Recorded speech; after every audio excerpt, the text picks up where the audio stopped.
আজ প্রথমবার আমাদের বাড়িতে জামাই ষষ্ঠী পালন করা হচ্ছে, তাই ভাবলাম একটা স্পেশাল দিনে একটা স্পেশাল ব্লগ তো বানাতেই হবে। আজ তো খুব গরম পড়েছিল, তার মধ্যেও দেখো মা এত কিছু রান্না করেছে। আমরা সবার প্রথমে সুন্দর করে খাবার দাবার গুছিয়ে নিয়েছি, তারপরে আশীর্বাদের পর্ব শুরু। আমাদের বাড়িতে জামাই ষষ্ঠী মানে হলো জোর কদমে খাওয়া দাওয়া হবে, আর শাশুড়ি মারা জামাইদেরকে ফোঁটা দেবে। কিন্তু দাদা দেখো দিদিকেও জোর করে বসিয়ে দিয়েছে পাশে, আর বলছি ওকেও আশীর্বাদ। আর আজ দাদাকে মা আর জেঠিমা দুজনেই ফোঁটা। আর হ্যাঁ, দিদির বিয়ের ব্লগগুলো কিন্তু খুব তাড়াতাড়ি আসছে। জানি তোমরা অনেকেই ওয়েট করে আছো ব্লগগুলো দেখার জন্য, বাট আমার যেহেতু দুদিন পর পরই এক্সাম চলে আসে, আমার ব্লগগুলো আর এডিট করে ওঠাই হয় না। এক্সামের টাইমটাতে আমি একটু ভীষণই চাপে থাকি। পুরো বিয়েতে আমরা প্রচুর মজা করেছি আর প্রচুর ভিডিও ক্লিপ নিয়েছি। আমার এক্সামটা জাস্ট শেষ হোক, সব ব্লগগুলো পরস্পর আসছে। যাই হোক, এখন আশীর্বাদের পর্ব শেষ, খাওয়া দাওয়া শুরু হবে। আর আজকের মেনুতে ছিল স্যালাড, ভাত, 5 রকমের ভাজা, ডাল, তরকারি, 4 রকমের মাছ, পাঁপড়, চাটনি, মাংস, মিষ্টি, আরো কত। আর এদিকে দেখো আমাদের নতুন জামাই পরিবেশন করতে চলে এসেছে মা জেঠিমাদের। দাদার বক্তব্য, দাদাকে গুছিয়ে অনেক কিছু খেতে দেওয়া হয়েছে, এখন দাদাও কিন্তু সবাইকে গুছিয়ে সবকিছু খেতে দেবে, না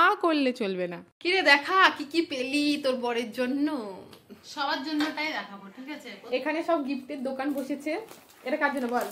এটা রিন্টুর জন্য। রিন্টুকে রিন্টু হচ্ছে আমার প্রতিদেব। ঠিক আছে, এই দুটো হচ্ছে দাদার জন্য, আমরা আমাদের তরফ থেকে গিফট, মানে বাবা মা।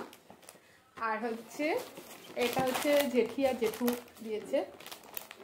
আর এরা, ঠিক আছে, এখন পর হয়ে গেছে তো, যাই হোক, এরা এই গিফটটা দিয়েছে। অর্গানজা সিল্ক, এগুলো নতুন বেরিয়েছে আমার সময়। ভীষণই সুন্দর শাড়ি, ভীষণই সুন্দর, যে কোনো এজের সবাই পরতে পারবে। অল ওভার হচ্ছে এই পদ্ম মোটিভটা, অল ওভার। আমি তো ভাবছি মায়ের আগে আমি নিজেই পরে নেবো, মা বলছে পুজোতে পরবে, বুঝলি? পুজোতে? হ্যাঁ, আমি ভাবছি পুজোর আগে মাকে আবার শাড়ি দেওয়া হবে। আমি ভাবছি তার আগেই পরে নেবো। আমার পুজোতে তো মাকে শাড়িটা দেওয়া, শাড়ি আবার দেওয়া হবে। এই যে দারুণ লাগবে, দারুণ দারুণ, এখনই দারুণ লাগছে। গোল্ডেন থেকে সাদা একটা শাড়ি পরলে, এই ব্লাউজ পরলে সাদা, এটা হোয়াইট, ব্লু, গ্রিন, গোল্ডেন, যে কোনো কালার পরা যাবে, কালার কন্ট্রাস্ট করে, কিন্তু সাদা পরলে এটার সাথে রানী কালার পরলেও ভালো লাগবে, ঠিক আছে? আর জেঠির শাড়িটা তো জেঠি নিয়ে চলে গেছে, যেটা ওরা দিয়েছে। আর এটা বাবার জন্য প্যান্ট, বাবার জন্য। এটা কি দেখবে আর সবাই, যাই হোক বাবা প্যান্ট বানিয়ে পরবে। তো এই ছিল গিফট আজকে। এ রনি ভাইয়া, কি রে তুই কোথায় গেছিলি? শ্বশুর বাড়িতে। দাদা আবার খুঁজছে যে রনিত আজকে আসলো না, রনিত আসলো না। বস, ভালো দিনে আসলো না, বস। আমরা বললাম আসবে আসবে। হ্যাঁ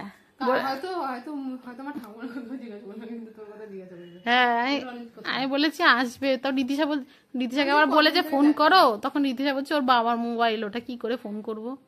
ওই জন্যই তো বাবার কাছে থাকতেই হয়তো ফোনটা ফোন করতে পারছে না। এখন এসছে অনেক বিকালবেলা, বলতো মাছের কাঁটা খেতে দেবো। সেটাও নেই, টমি খেয়ে নিয়েছে।